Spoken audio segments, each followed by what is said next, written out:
On May 2nd, 2025, a quiet corner of Nova Scotia became the epicenter of a mystery that's gripped the world. 6-year-old Lilly Sullivan and her 4-year-old brother, Jack, vanished from their rural home in Lansdowne Station. 2 months later, the questions outnumber the answers, and every new clue pulls us deeper into a web of secrets.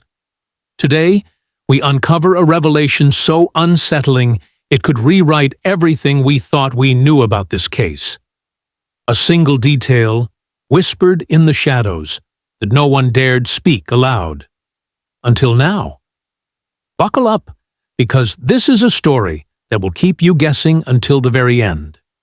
Picture this: a remote mobile home on Gairloch Road, surrounded by thick woods where cell service is a distant dream. This is where Lilly and Jack lived with their mother, Malehya Brooks-Murray, their stepfather, Daniel Martell, and their 16-month-old sister, Meadow. It's a place so isolated that the hum of a logging truck or the rumble of a school bus feels like an event. On that fateful morning, Malehya called 911 at 10 a.m., reporting her children missing. The Royal Canadian Mounted Police descended, launching a search that would span 8.5 square kilometers of unforgiving terrain. Volunteers, drones, dogs, every resource was deployed. Yet all they found were fragments, a torn blanket, a lone boot print, and a family unraveling under the weight of suspicion. What happened to Lilly and Jack? And why does every new detail feel like a step into the unknown? Before we dive deeper, if you're new here, hit that subscribe button and ring the bell. We're a channel dedicated to unraveling the truth behind cases like this. Your support keeps these stories alive. Now, let's step into the mystery. Let's rewind to May 2nd, 2025, and set the scene. Lilly and Jack were home that morning, according to Malehya and Daniel. They hadn't been to school since April 30th, not because of a holiday, but because Lilly had a cough, and both kids were kept home for 2 days. Already, that raises an eyebrow. 2 days out of school for a minor illness, and no one outside the family saw them. Daniel claims he and Malehya were in the bedroom with baby Meadow, while Lilly popped in and out, and Jack was heard in the kitchen. Then, silence. They believe the kids slipped out through a sliding glass door, so quiet it barely makes a sound, and wandered into the vast woods behind their home. By 10 a.m., Malehya was on the phone with 911, and Daniel was out searching, wading through water up to his waist, shouting their names. Now, imagine you're in their shoes. Your kids are playing one moment, gone the next. You check the yard, the road, the trees. Nothing. Malehya's call to 911 was swift, almost immediate. But here's where the ground shifts. The RCMP didn't issue an Amber Alert. No evidence of abduction, they said. Instead, they sent vulnerable persons alerts to nearby counties. Daniel, however, wasn't convinced. From day one, he's been vocal, pushing for searches at borders and airports, hinting at foul play. Yet the police remain steadfast.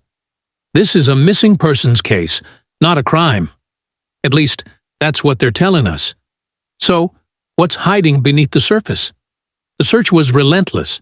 Over 160 volunteers braved black flies and rain, scouring steep banks and rivers. Drones with infrared scent-tracking dogs. Even an underwater recovery team searched lakes on May 8th and 9th. They found a child's boot print near a natural gas pipeline, and a piece of a blanket that Daniel later confirmed was Lilly's. But the blanket, the blanket, is where this case takes a baffling turn. It's not just a piece of evidence, it's a riddle wrapped in contradictions. Let's dive into that next, because the story of this blanket is anything but straightforward. During the massive search for Lilly and Jack, one piece of evidence stood out. A torn blanket, found roughly a mile from the Sullivan home, near a natural gas pipeline. At first glance, it seemed like a breakthrough.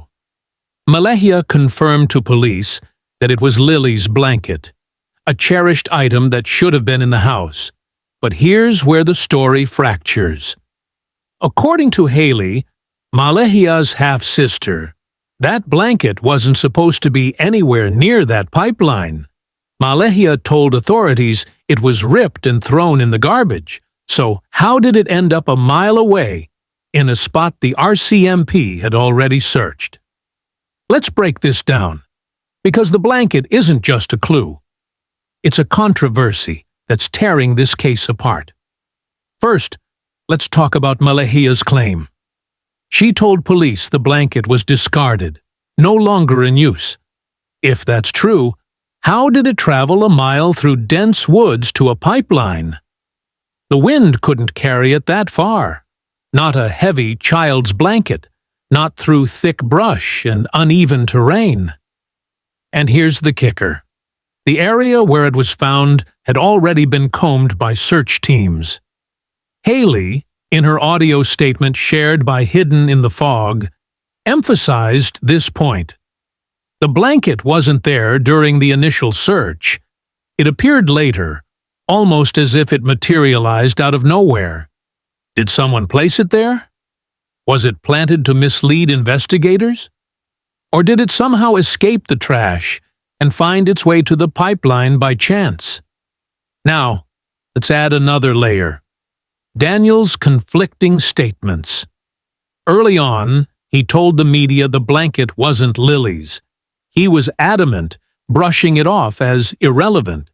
But later, he changed his story, confirming it was indeed hers. Why the reversal?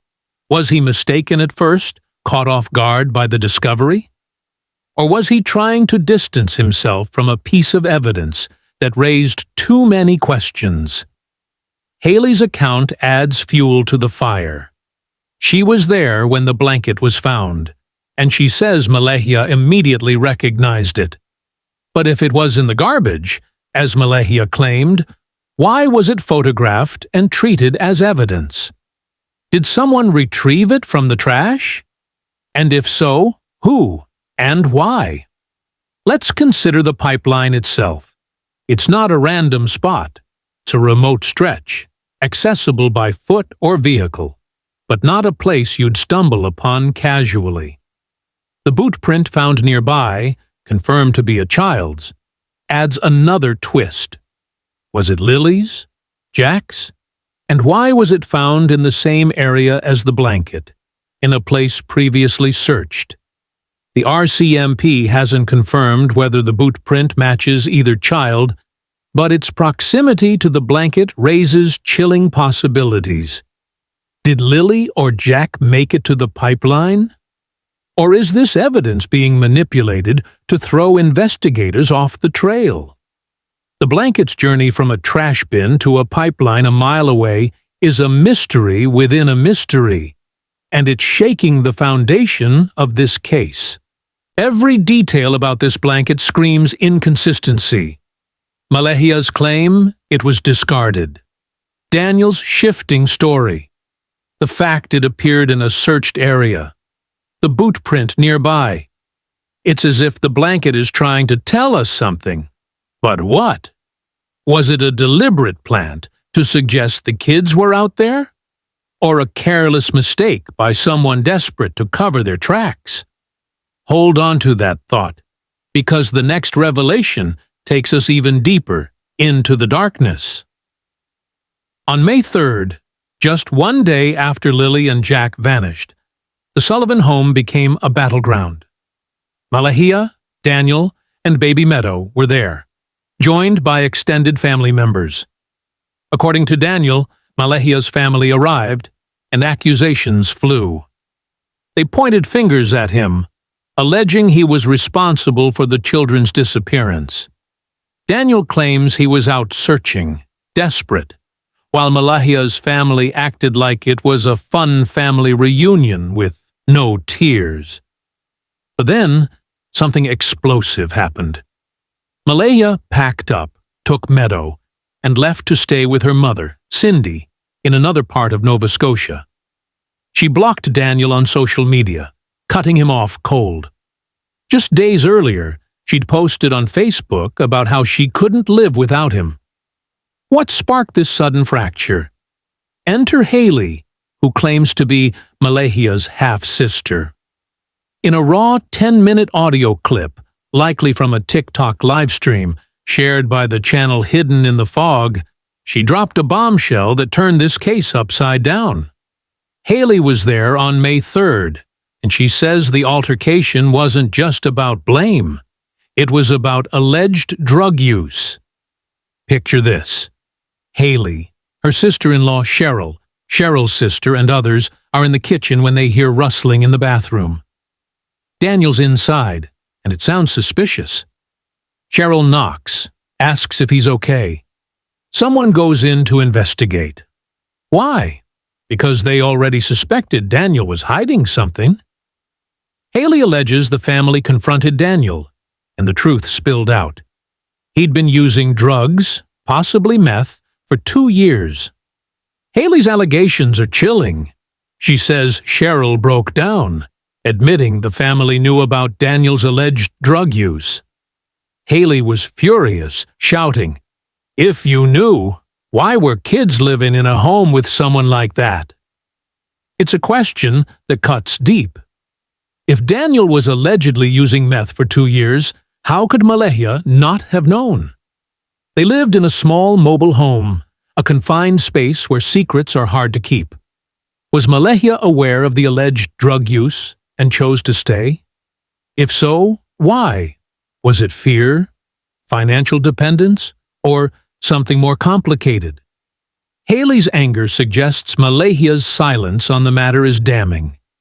If she knew, she was allowing Lilly, Jack, and Meadow to live in an environment potentially riddled with danger. Let's dig deeper into Malehya's role. If Daniel's alleged drug use was an open secret, as Haley claims, Malehya's decision to stay raises red flags. Was she protecting her children by keeping quiet, hoping to maintain stability? Or was she complicit, perhaps even involved in the alleged drug use herself? Child Protective Services involvement adds weight to these questions. CPS wouldn't let Meadow stay with Malehya unless she was supervised, and Daniel was barred from seeing his daughter until recently. Why the supervision? Did CPS suspect Malehya was also using drugs? Or was it solely Daniel's alleged addiction that triggered their concern?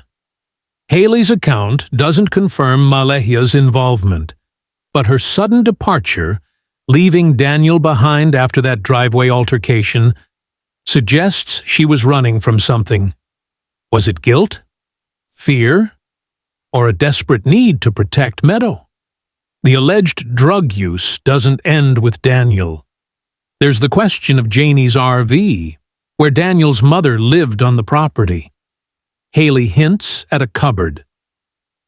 Janie didn't want police to search, allegedly because of her dog, but could it have been hiding drugs? If Daniel was allegedly using for 2 years, was Janie aware? Was she protecting him? And if Malehya knew about the alleged drug use, why didn't she act sooner? Was she trapped in a toxic situation, unable to leave? Or was she complicit, turning a blind eye to keep the family together? These questions hang over the case like a storm cloud, and they make the driveway altercation more than a family fight. It's a window into a home on the edge. Haley alleges the altercation erupted because of these revelations. She confronted Daniel's family, demanding to know why drugs were involved when children were in the house. She says Daniel was running around like a madman, acting erratic, which she attributes to his alleged drug use. But let's pause. 2 kids are missing. Wouldn't any parent be frantic, drugs or not? Daniel's behavior could be grief, desperation, or something else entirely. The lack of clarity. Did they see drugs? Find paraphernalia? Makes Haley's allegations compelling, but unproven. Yet they explain why CPS intervened and why Malehya fled. This alleged drug-fueled chaos could be the key to what happened to Lilly and Jack. While Malehya's stayed silent since her single CTV interview on May 3rd, Daniel's been a megaphone. He's spoken to the media, attended vigils, and, most curiously, posted in YouTube live stream chats. Thanks to the channel Shinatra Speaks for compiling these messages, which read like fragments of a confession, or a deflection. In one, Daniel responds to a theory from Darren, Malehya's cousin. Darren claims Daniel's mother, Janie, caught Malehya on the driveway early on May 2nd, sending Lilly and Jack away to escape Daniel. Daniel doesn't deny it. Instead, he writes, "She couldn't stay around me because she would crack. I would find out. I want Meadow, not Malehya. It's not abduction. It's a missing persons case." Let's pause on that. She would crack. What does that mean? Is Daniel implying Malehya knows where Lilly and Jack are? That she's hiding a truth so explosive she had to flee? He even says, Malehya is on the run from RCMP. There's no evidence Malehya's fled, but Daniel's words paint a picture of guilt. He doubles down, saying, "She's terrified. Investigators are close. Close to finding out what she did. Close to finding Lilly and Jack? Or something else?" Then there's Janie's RV. Daniel's mother refused to let police search it, citing her dog and a mysterious cupboard. What's in that cupboard? Alleged drugs? Evidence? Or nothing at all? Daniel's posts don't stop there. He claims the RCMP didn't use drug dogs or cadaver dogs, only live scent trackers. He asked for a drug test, but the police said it wasn't a concern. Why bring it up? Was he trying to clear his name after Haley's allegations? And then there's the blanket again. Haley says Malehya confirmed it was Lilly's, thrown in the garbage. Daniel initially denied it, then admitted it was hers. Why the flip-flop? Is he covering for someone? Or is the truth slipping through the cracks of his own words? So, what happened to Lilly and Jack? Let's walk through the theories, each one a thread in this tangled mystery. Theory 1. They wandered off. The woods around their home are a labyrinth, dense, steep, and treacherous. Lilly and Jack, possibly with undiagnosed autism according to Daniel, could have gotten lost. But 12,000 hours of searching, with drones, dogs, and helicopters, turned up only a boot print and a blanket. Experts say 2 young kids wouldn't survive long in that terrain. If they wandered, where are the traces? No clothing, no other prints, just fragments that don't add up. Theory 2. Abduction. Daniel's pushed this hard, calling for border checks and airport monitoring. But the RCMP found no evidence of foul play, no reason for an Amber Alert. Could someone have taken them? Darren's theory, that Malehya sent the kids away to escape Daniel, sounds dramatic, but it crumbles under scrutiny. Why leave Meadow behind? Why call 911 if she planned their escape? And if someone picked them up, who? Where are they now? It's a theory that raises more questions than it answers. Theory 3. Something happened inside that house. The alleged drug use, the driveway altercation, Malehya's sudden exit, Janie's guarded RV, the mysterious blanket. It all points to a home in chaos. Was Daniel's alleged meth use a factor? Did Malehya know more than she's saying, allowing her children to live in a dangerous environment? The RCMP's major crime unit is involved, interviewing 54 people, some with polygraphs. Daniel claims he passed his, but the police are tight-lipped, saying the investigation could drag on. Are they holding back a breakthrough? Or are they as lost as we are? And then there's the reward. On June 19th, Nova Scotia announced $150,000 for information leading to Lilly and Jack. That's a signal they're desperate for answers. But with every new clue, the blanket's impossible journey, Haley's alleged drug bombshell, Daniel's cryptic chats, the truth feels further away. Are Lilly and Jack out there, waiting to be found? Or is the answer buried closer to home than anyone wants to admit? Amid the theories and accusations, it's easy to forget the heart of this story. Lilly, 6, loved girly things, sparkles, crafts, and dreams. Jack, 4, was obsessed with bugs and dinosaurs, a little explorer with a big smile. They were best friends, inseparable siblings who lit up their family's world. Their grandmother, Belinda Gray, said through tears, "My heart tells me these babies are gone." Yet she keeps speaking out, holding on to hope. Daniel, too, attended a vigil on June 2nd, releasing lanterns into the night sky. Whatever his role, that moment was raw, a father's plea for answers. Pictou County is a community in pain. Warden Robert Parker put it starkly. "We haven't found one iota of what happened to little Lilly and little Jack. But they're not giving up. Neither can we. If you know anything, any detail, no matter how small, call the Pictou County RCMP at 902-485-4333 or Nova Scotia Crime Stoppers at 1-800-222-TIPS. You can stay anonymous. You could be the one to crack this case wide open. This mystery is far from solved. Each new clue, the blanket that shouldn't be there, the alleged drug-fueled chaos, Daniel's cryptic words, pulls us deeper into the unknown. Is Malehya hiding something? Is Daniel's desperation a mask? Or is the truth something we haven't dared imagine? Drop your thoughts in the comments. We read everyone. And if you haven't subscribed, do it now, as your support keeps us digging for the truth. Until next time, keep searching, keep questioning, and we'll see you in the next video.